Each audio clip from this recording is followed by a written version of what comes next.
Ahora veremos el tema de la investigación-acción. Cada uno de ustedes formará parte de un pequeño grupo, ¿cierto?, de 3 integrantes que tendrá que abordar y definir con toda claridad un problema de investigación. Pero ese problema de investigación, a diferencia de lo que normalmente ustedes han desarrollado, si es que no han hecho investigación-acción, tendrá que surgir desde un contexto.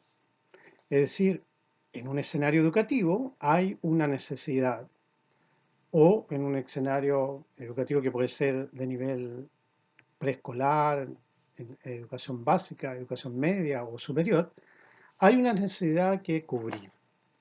Y en ese sentido, el atender esa necesidad requiere que nosotros establezcamos una solución de cambio para revertir esa situación que existe.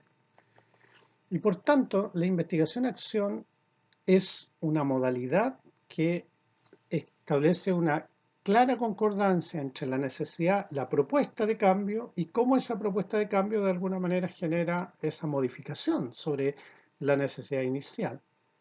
Y para ello, entonces, siempre tiene que haber un diálogo permanente entre el contexto donde se desarrolla y se singulariza esa situación, que pudiese ser muy distinta en otro escenario educativo, y la propuesta que me trae la teoría, el diálogo fecundo, los antecedentes, para poner en marcha una propuesta que sea pertinente y que se adhiera a ese contexto con sus singularidades.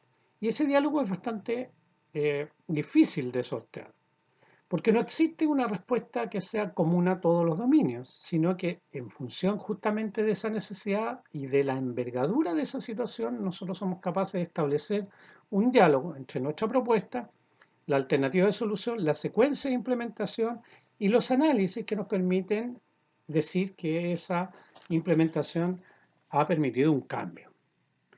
La metodología de la investigación-acción o el diseño de investigación-acción surge en un contexto determinado. Sus principales autores, ¿cierto? Los podríamos establecer como Eliot, ¿cierto? O de alguna otra manera nosotros podríamos decir que el origen de la investigación-acción está en un contexto determinado donde la investigación que se realiza, por ejemplo, en un escenario educativo, da cuenta de cuáles son los factores que afectan el fracaso escolar. Y nosotros tenemos una comunidad científica que nos dice cuáles son esos factores. Y probablemente hay enorme cantidad de publicaciones, enorme cantidad de antecedentes que lo refrendan de ese modo. Y hay consenso en la comunidad científica.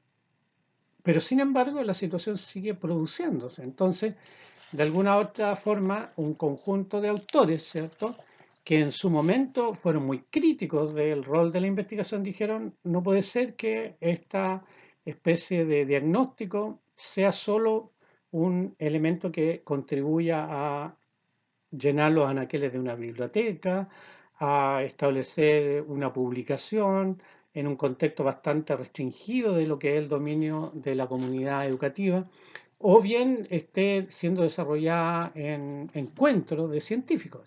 Pero ¿cómo eso revierte la situación que están teniendo los propios agentes educativos, o los propios estudiantes o los profesores en un dominio educativo? Frente a ello, esos autores dijeron, no, es necesario, ¿cierto? Como Kurt Lewin u otros autores, decir, bueno, tenemos que ver que la investigación sea transformadora, que revierta esa condición de cambio. Entonces, la investigación-acción, en primer lugar, debe ser contextual.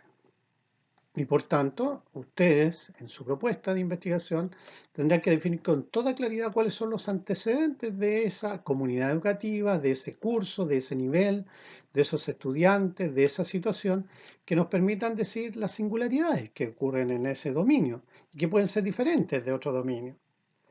Tendremos que ser capaces de establecer que esa situación emerge no desde lo que nosotros creemos y presuponemos, sino que efectivamente somos capaces de develarla y descubrirla. Y por tanto somos capaces, en primer lugar, de definir la envergadura, hacer un diagnóstico adecuado, pero trabajar en colaboración con todos los agentes que están involucrados. Y eso es muy claro porque la mayoría de las decisiones, los cambios educativos, muchas veces vienen desde fuera, de las unidades educativas, desde la organización educativa, y por eso están orientados fundamentalmente al fracaso. Pero si nosotros comprometemos probablemente a toda la comunidad educativa en el establecimiento de un determinado cambio, a partir de que ellos lo sienten de esa forma y lo reconocen de esa forma, probablemente sea una implementación mucho más exitosa.